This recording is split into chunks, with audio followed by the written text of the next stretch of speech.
that incredible performance, and welcome everyone to this year's Luminaria ceremony. I'm Megan Callahan. And I'm Marley Martin. And we're this year's Luminaria co-chairs.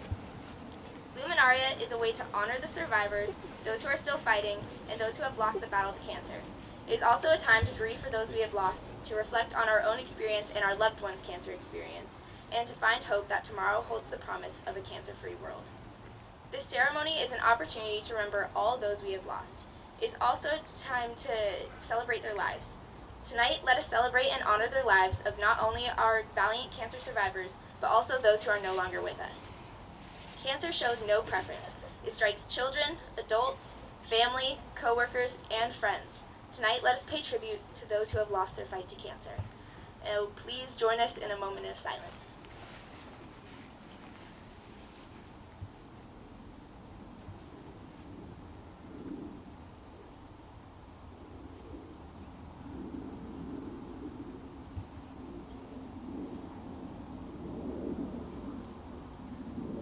Looking at all the Luminaria bags lighting the night before us, it's important to remember what they represent. They represent the path that your loved one has taken since they learned of their diagnosis. They represent the hardships that cancer has made on everyday activities for them and their family and their friends. They represent the realization that you shouldn't take those times with your loved ones for granted. They represent how even cancer cannot take away the lasting, happy memories you will have forever. They represent the journey that led you to make the Luminaria bags you see all around us. Tonight we will be hearing from one of last year's East Lake graduates. Ben Cushing is going to be sharing his story with all of us.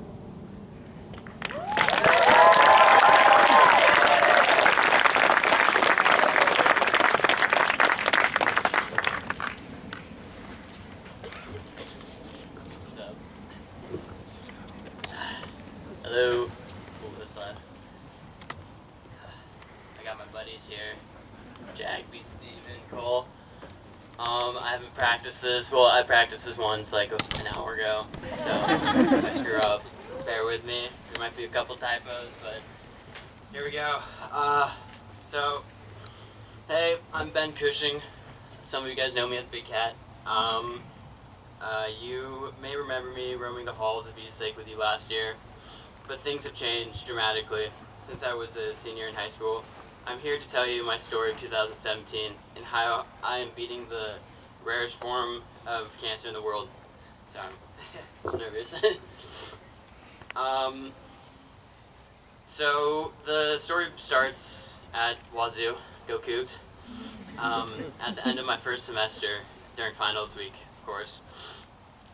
And I just began to get really sick. I had like 105-degree fever for about 5 days. I couldn't get out of bed. I was just had incredible night sweats. Every time I went to bed, I would just wake up in the morning and I felt like someone just dumped a bucket of water on me. It was disgusting.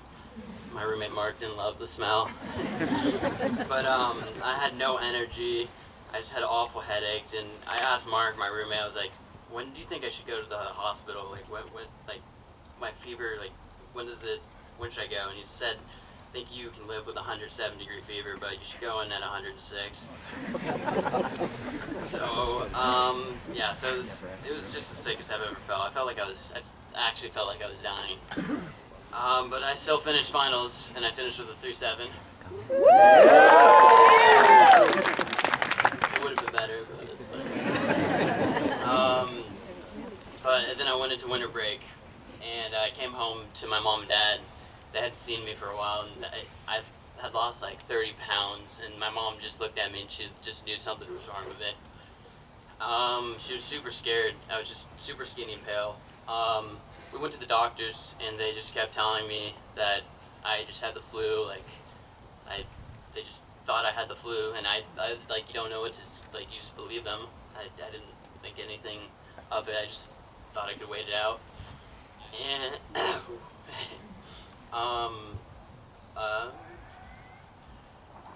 but I got super sick again at the end of winter break and went back to Pullman, and my mom and dad drove me and Mark back to Wazoo on a Saturday.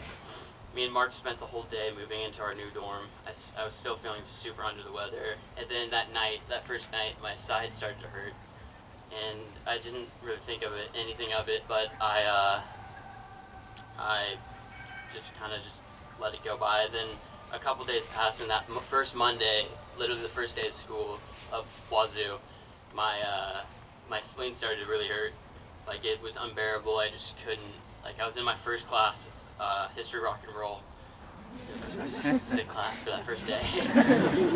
But I got out of class and I called my mom and I was like, "Look, Mom, my side is hurting. What should I do?" She said, "You should go to the hospital.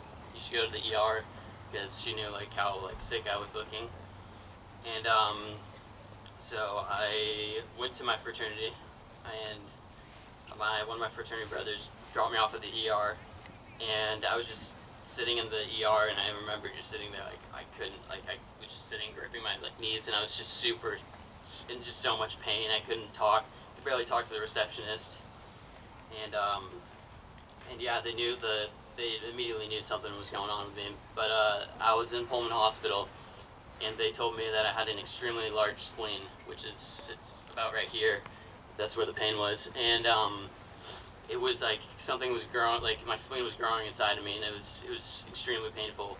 In my liver, they found out that my liver was a little enlarged. I had fluid in my lungs, and I had fluid in my heart, and I had an extremely low cell count, extremely low cell counts, like neutrophils, white blood cells, and platelet. Yeah, I probably don't know what that is, but yeah. And then but they had no clue what was causing this. So doctors sent me back to my dorm they just sent me back to my dorm that night, and they gave me a couple pill jars full of painkillers, knowing that I was just in a ton of pain, and they were like, "You should just go to Spokane Hospital tomorrow." So I spent that whole night just like sitting on our futon with bottled painkillers. I was feeling myself that night. I was not feeling good, but I was feeling something.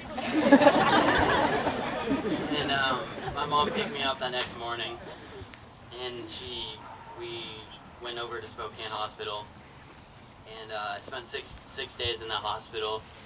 And I got there, and they told me it's because of all the painkillers. I had to get I couldn't pee when I first got there. Like, that's what narcotics do. They can block you up. So I had to fully catheter me, which is a good start if you don't know what that is. It's when they put a tube in your wee-wee. And it's not something you want to do. But yeah.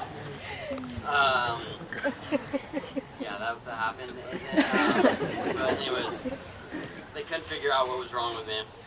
But while I was there, they drained my left lung. My left lung was filled with fluids, and they put a tube through my back, and they went to my lung, and they let like about 450 milliliters of fluid came out of my lungs, which is disgusting. It looked like yellow, like it's gross.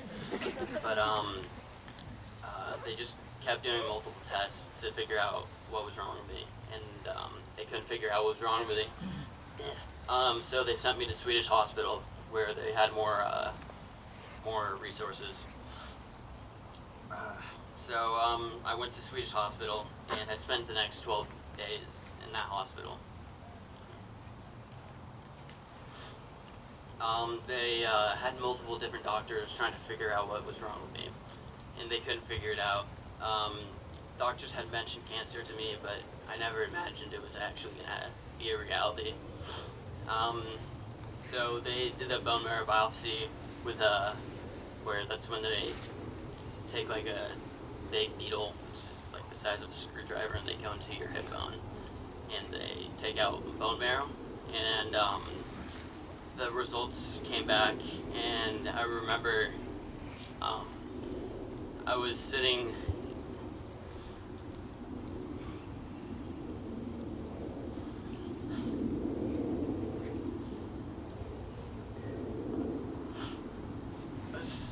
in the room with my dad.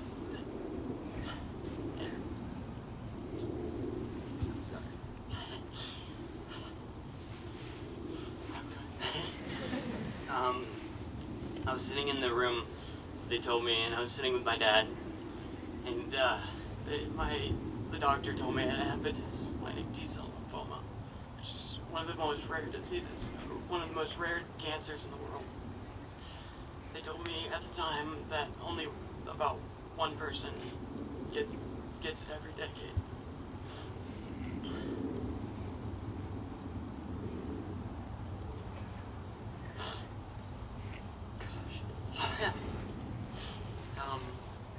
I just remember sitting there with my dad and trying to.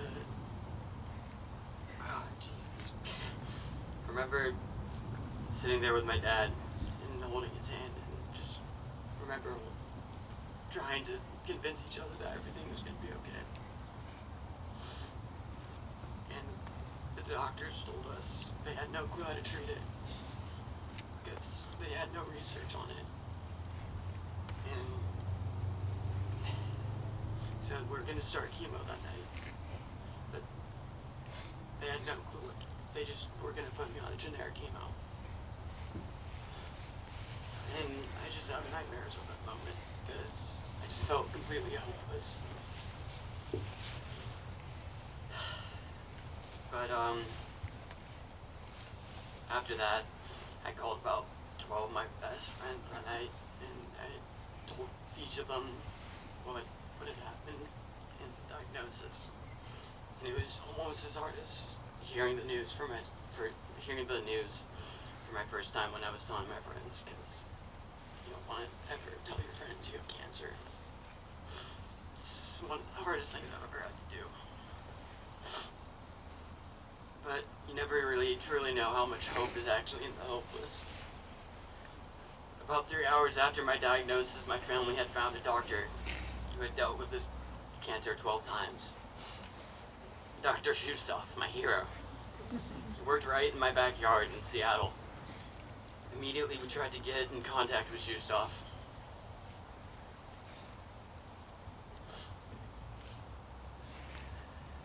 I was scared that everyone was just gonna... Wait, sorry.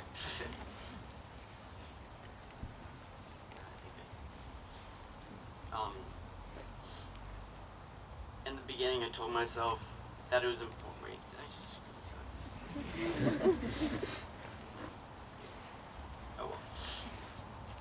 But when I first had... Wait, what the heck? My bad, I guess that... 1 second, sorry. Okay, I'm missing some stuff, but anyway, I know the story pretty well. So, where were we? Sorry.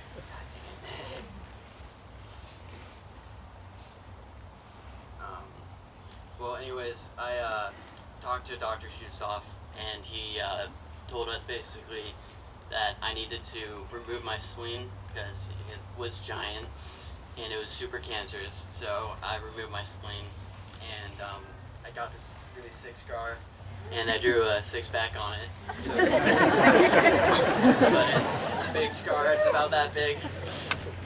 But anyways, that was my first step to treatment. I got my spleen removed, and then my first round of chemo, my doctor put me on this clinical trial.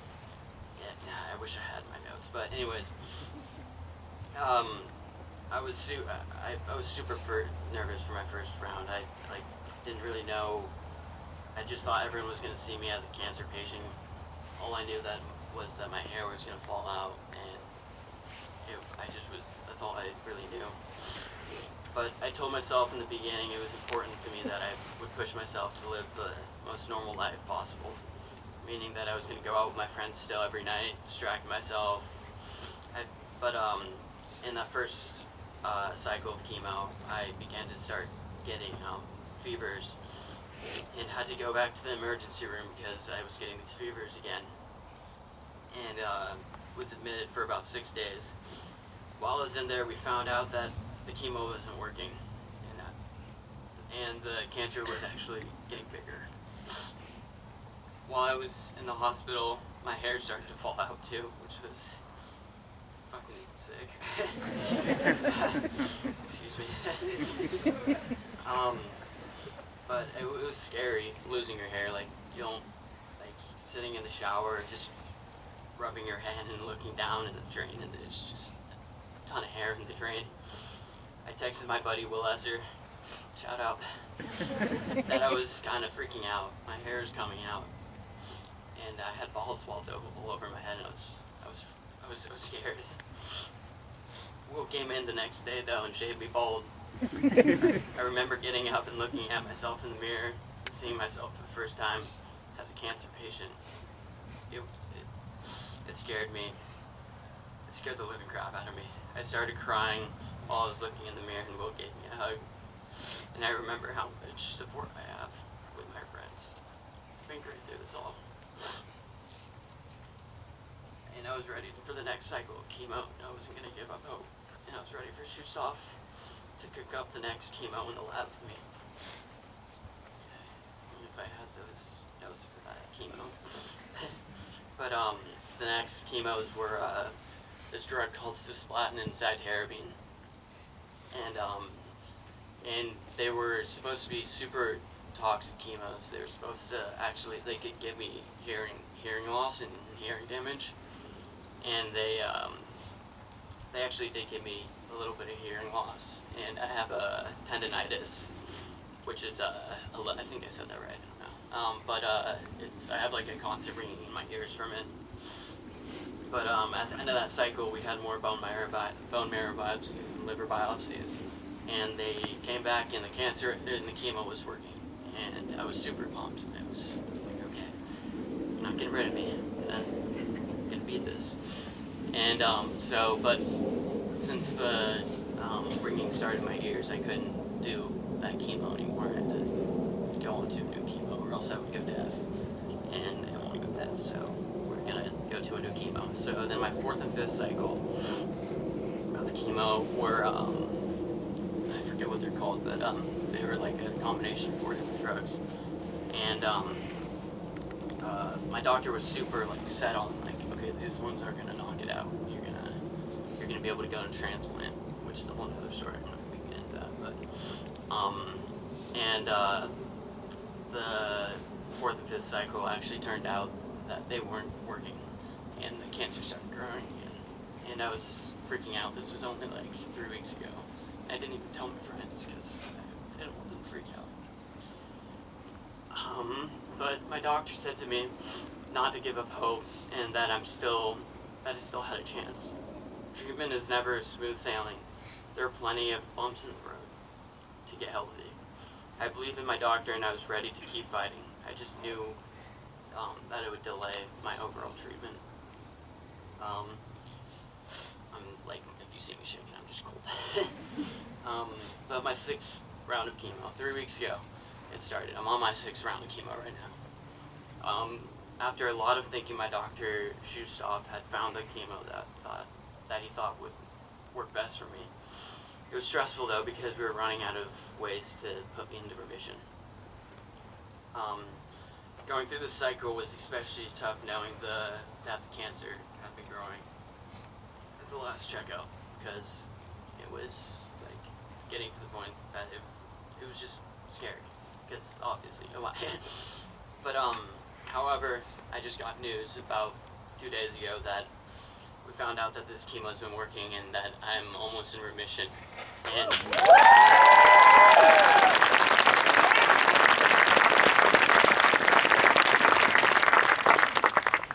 but that doesn't mean that I'm cured. I still have to go through a lot more.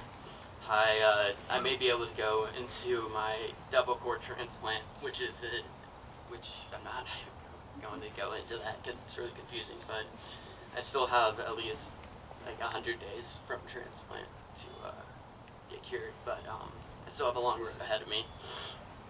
But just to see that this is moving forward is awesome. But I'll be the first person with my cancer to try this type of transplant, and it's a little scary, but I'm confident it's going to work. And I just want to take this time to thank everyone for just being so supportive. And it's been awesome to see how much support I can get from it's awesome. I love you guys.